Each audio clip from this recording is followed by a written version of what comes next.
remain banned. For more on trade with Greater China, we're joined live by Rhett Miller, Queensland's Senior Trade and Investment Commissioner.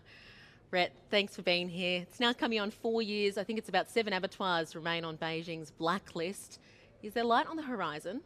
Yeah, well, look, we have seen some very positive developments on this in the last few months. We've seen 3 abattoirs had their suspensions lifted, and I know the Australian government continues to communicate to the Chinese government at the highest levels for those remaining suspensions to be lifted as part of that increasing stabilisation that we've seen in the Australia-China relationship. Hopefully, we'll see some developments in the coming months. Have you been involved in any of the talks around this? What is, I guess, the sentiment from your perspective? So the engagement there is conducted by the embassy, and as I say, I know that there continues to be engagement at that level and at the Australian government level on this issue. So we'll have to wait for further developments. How much opportunity is there to export beef to China if we look more broadly now? Yeah, so in terms of the market, China's still globally the world's largest importer of beef. It's the second largest consumer of beef after the US. They ate something like 11 million tonnes worth of beef last year. And in terms of the Australian market, we've had something like $2.1 billion worth of beef exported in 2022. That's grown to $2.5 billion in 2023.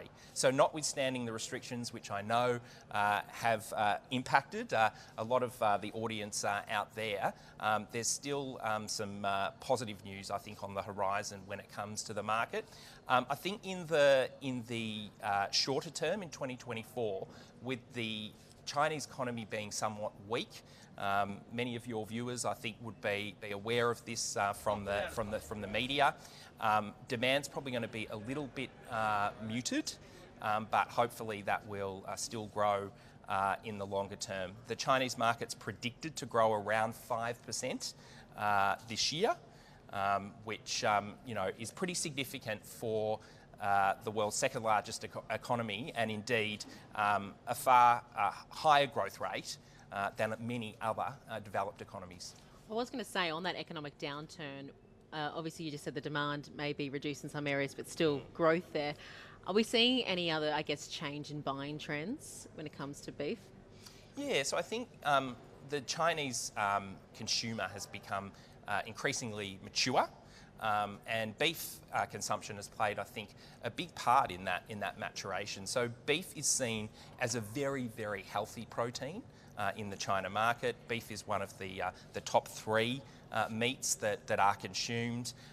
It's used in all manner of things, from hot pot to stir fries, and they use all parts of the cow. So the offal and other cuts that maybe we wouldn't necessarily use here in Australia. So I think that ongoing growth in terms of imports in the longer term will continue as a trend. If we look just more as China as a business partner, we know that in other, I guess, industries, there's been looking to find other customers so we're not as reliant, perhaps. Is China a place, in your view, we should want to do business with? Yeah, I mean, look, I think that it's very important that Without getting yourself in trouble here, Rhett. I think it's very important that every business make a sound commercial decision about where they want to place their interests, and nobody should be putting all their eggs in one basket. Diversity is the name of the game, and I'm sure many of your viewers understand that from their many years in the beef industry. So, I think China should make up a part of your future business, but it is also important to have a diverse approach to your global markets. Okay, I guess in one sentence, what's the mood of Australia's relationship with China at the moment? So the relationship is stabilising, and we're talking again, and that's a good thing. Rhett Miller, thank you so much for your time on Beef TV. Thank you. Well, guys, there's more to come. On the other side of this break, we're going to hear more about our push to get carbon neutral by 2030. Will we get there? This is Rockhampton. Fishing for barra, culture and heritage, bushwalks, a zoo, food, events.